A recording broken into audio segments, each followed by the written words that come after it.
Good morning to everybody. How's everybody doing? God bless everybody that is watching.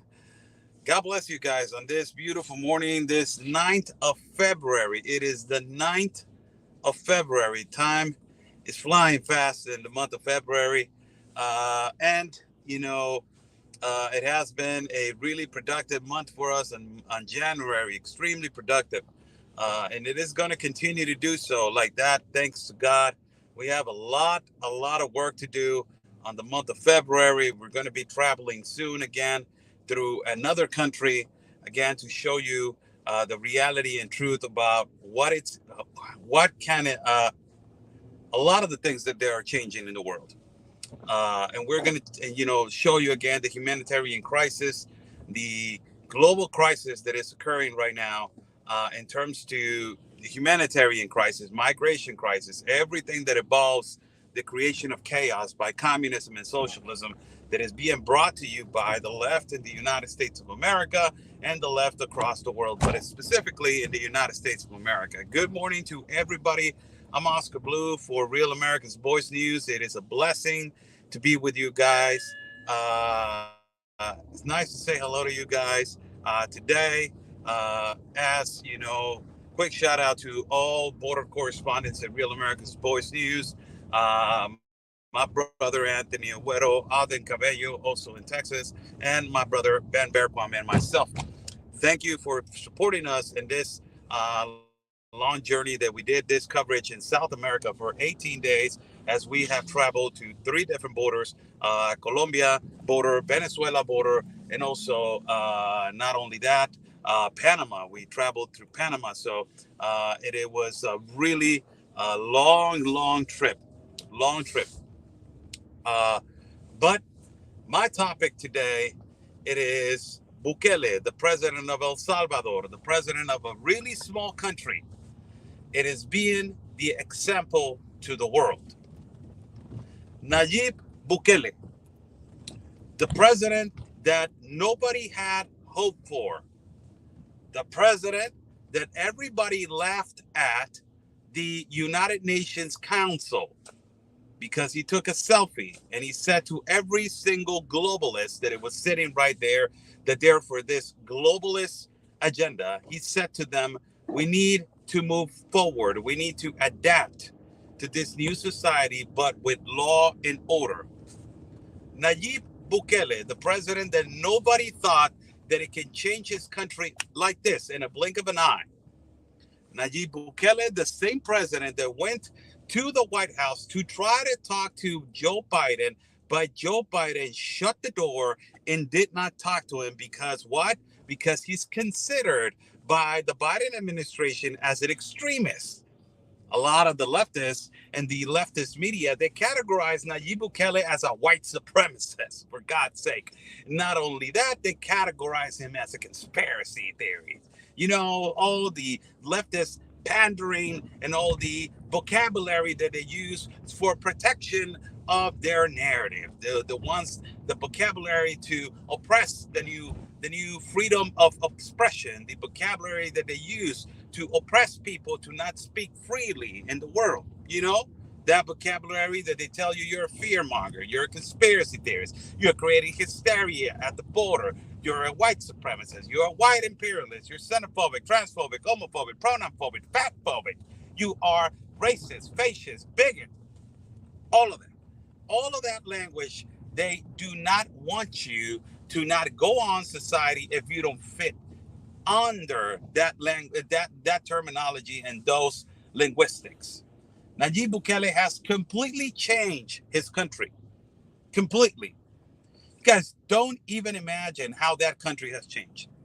Do you see people from El Salvador migrating consistently? The first caravans that they were coming out, the first caravans that they were formulating back in 2017, 2018, were caravans coming out of El Salvador. People running away from the gang violence, people running away from the MS gangs. Nayib Bukele has done what nobody else has done. He immediately went in and terminated and tried to eliminate and eradicate the gang MS Dangerous gang, the Mara Salvatrucha gang. He said, no more violence towards our people. They are the pollution. They are the contamination of the security of our people. Our people of El Salvador are migrating because of these gangs, because of this violence, because of the insecurity created by these demonic people. So what he did, he said, you're coming after the good people, the good workers. You're extortioning the good people and the good workers of El Salvador. You're pushing our good people out to migrate into another country. What I'm going to do, I'm going to go after you. And he went after every single gang member, related or not related. And immediately, guess what? Immediately after he started cleaning up the country, putting an example of the country, because there was no chaos, there was no division, there was no fighting, because he was providing peace to his citizens. Immediately, the globalist organizations and the humanitarian rights defenders, they started going outside of the prisons and saying, oh no, my son was not doing anything. He was just hanging out with a dangerous gang member, but he was not involved. You're violating human rights. You're torturing them because they were, they're gang members, but they have a right to also. Immediately, all of these people started attacking him. All these NGOs, and Bukele came out and said, oh, you want to defend them? You want to defend them. You want to defend these criminals. You want to defend these extortionists. You want to defend these people that have taken away lives from good people. You want to defend them? Take them. I'll give them to you. Take them to your home. Take them to your house. Take them to whatever place that you want. I'll give them to you. Immediately, the NGOs backed off. They were like, no, no, no. He has created jobs. He has created security. He has created pride to live in your land. He has created love of your land. He has created more jobs on the land that they can produce their minerals and natural resources. He went on a 1 month without not even one murder in his country. 1 month without even one murder in his country, when there were consistently 15 to 20 people losing their lives on a daily basis over there in El Salvador. Nayib Bukele, it is the example of law and order to the world. Simple as that. There's no other way that you can understand law and order. Clearly, he's hated by the left. He's against child trafficking. He's against drug trafficking. He's against all types of trafficking. He's cleaning up his country, providing jobs, providing security, providing life for people to live at peace, in harmony. The military, they're so proud to serve under this man's. So proud to serve under this man's presidency. Every military, they are proud to serve under Nayib Bukele's government. Every single one. He's clearly the example to the world. He's a great example. Nobody puts attention to him because he's from El Salvador, right? Right? Nobody puts attention to him because he's from a small country. Nobody puts attention to him because he's from the third world class country that is trying to fix the country and trying to provide a better economy to his people. Nobody puts attention to him. Everybody criticizes him because he said, "Oh, he went allied with China and he changed to Bitcoin." Do you know what happened before he went to China? Before he went to Bitcoin? Nayib Bukele said, "I need to fix my country. I need to do something." He went and knocked on the door of the United States.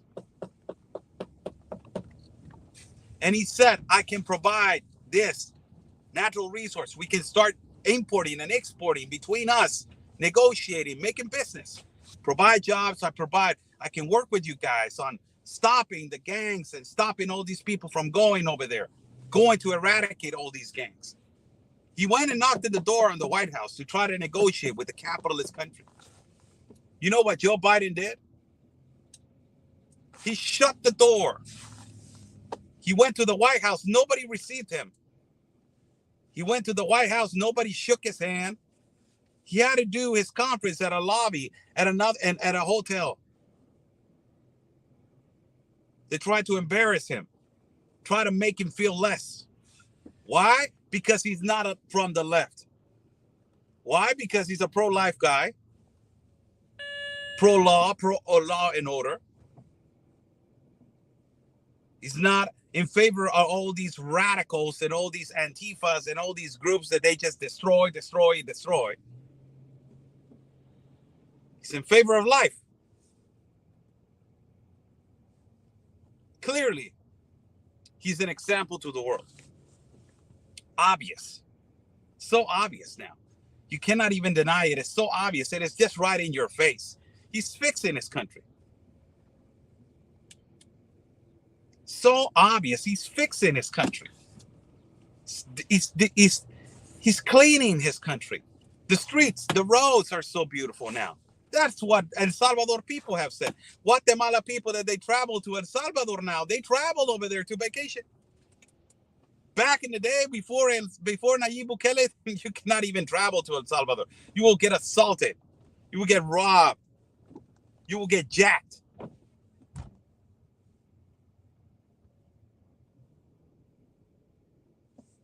It's amazing. Nayib Bukele has completely changed the economy, completely changed the ideology of life in El Salvador. Nobody puts attention to him because he's from a small country. Nobody, not. We're supposed to put attention to him. No. Why you want to put attention to him? He's from a small country. He's being the example of the world. And these nowadays, it's really hard to find a leader, a guy that you look up to. Nowadays, it's really hard to find a leader that you look up to, right? So you go on the continent of America, and you go to Latin America, and you try to, as a 42-year-old man, I'm 42 years old. So as a 42-year-old man, you try to find somebody that you can look up to, a role model.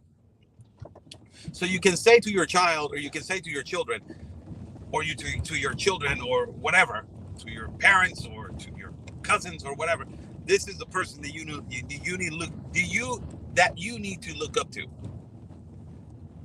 If you go to Canada, what are you going to say to your family? Look up to Trudeau? If you go to the United States, what are you going to say? Look up to Joe Biden and Kamala Harris? Mayorkas? If you go to Mexico, what are you going to tell them? Look up to AMLO? If you go to Guatemala, Yamatei? Honduras, Xiomara Castro? Nicaragua, the radical Ortega? Peru, what is happening in Peru right now? Everybody's fighting against the leftists and the communists. Pedro Castillo? Ecuador, you're going to tell them to look up to the president of Ecuador? What are you going to tell them? To look up to Maduro in Venezuela? Petrov in Colombia? In Panama? The radical communists in Argentina, Lula in Brazil. Who are you going to tell your children or the future of this generation to look up to? All of these leaders that I just mentioned, they're radical leftist, communist, Marxist people. All of them. The only one that is doing positive things for his country, changing his country, and providing a better life for his countrymen, it is a small country named by El Salvador. Really small country. This man, his name is Nayib Bukele, and he's putting the example to the world. That's it. You don't need a big country to put an example. You don't need a leader of a big country to put an example. This man from his country is putting the example to the world. He just created the biggest prison in the whole Latin America to fight narco-terrorism. Narco-terrorism. And all the human rights, all these people are saying, oh my God, you're creating a prison instead of creating jobs and creating this. It's creating a prison, but what he's doing in prisons with these gang members, with these violent people, with these criminals, what he's doing with them inside of the prisons, it is completely jaw opening. He's changing them. He's creating programs. He's bringing God values inside the prison. God values inside the prison. He's bringing preachers, Christian preachers inside the prison so he can change their lives. A lot of these prisoners, they have changed into Christ. How crazy is that?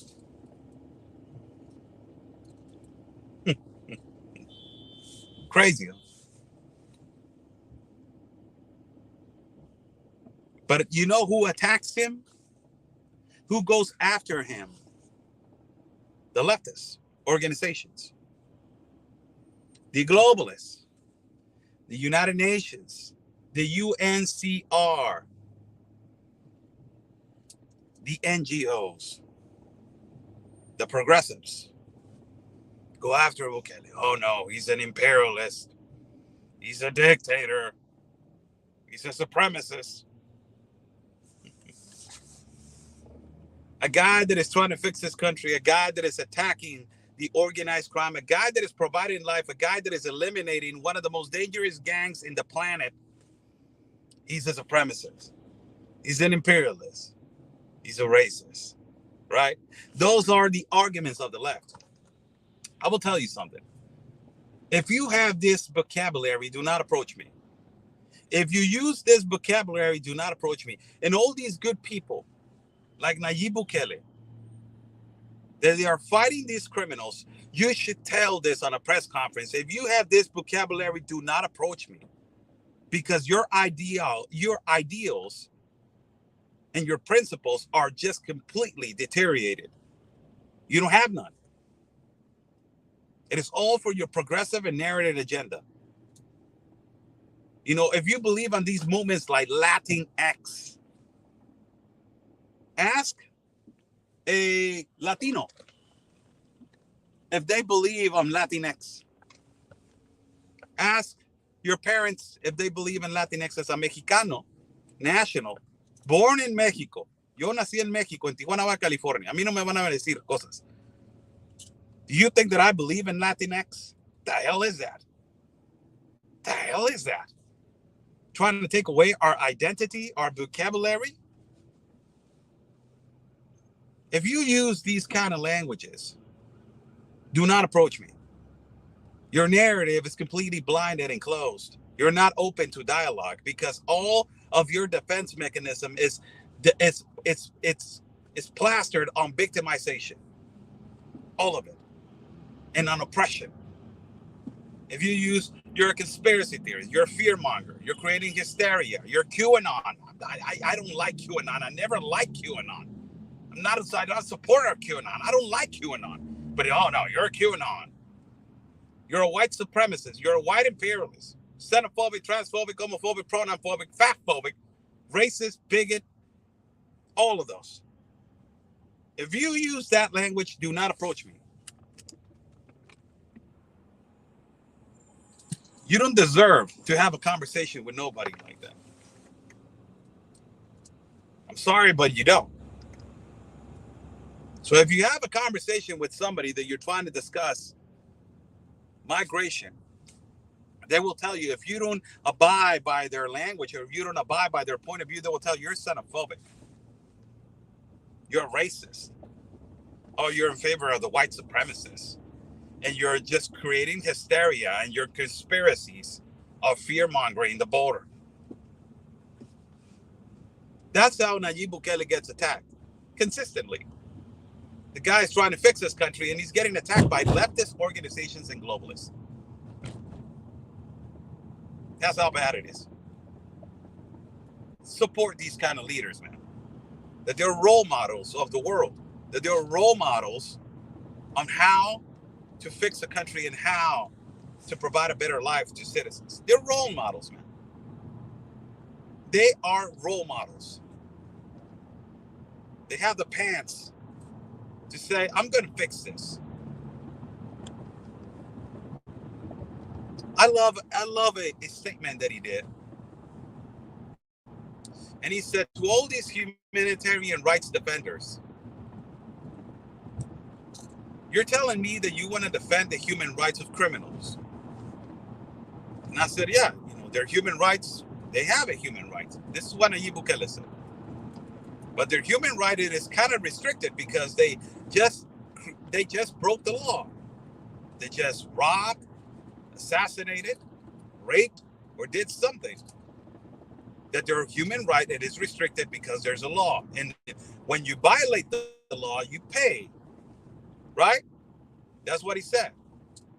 But you mean to tell me, he said, that those people's human rights, that they just violated the law, that they just took away somebody else's life or they just damaged somebody else's life, they're more important than the average average citizen that gets up at 5 o'clock in the morning and goes to work, and he is putting his life on the line to go to work because he lives in the most insecure country, and he's so insecure to go to work that he doesn't know if he's going to come back to provide food and clothing and a house on the table for his family.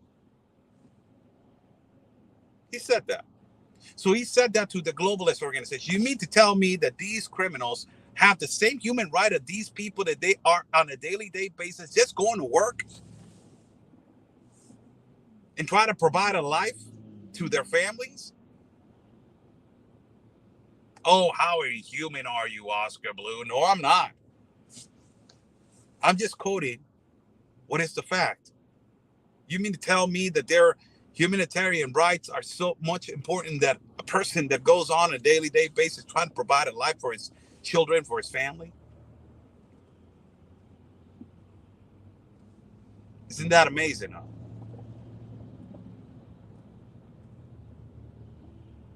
Unbelievable. Thank you so much for joining this morning. 24 minutes going in. Nice to talk to you guys. Nayib Bukele is changing the world, changing the perspective and the ideals of the world.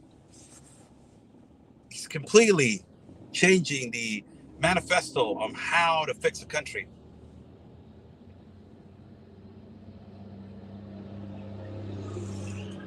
Simple as that. Combat the corruption, combat narco-terrorism, combat violence in delinquents. Simple as that. Simple. So simple, so easy, so simple to do it. And he's doing it, and he's getting attacked by the left because he's doing it. Isn't that a joke?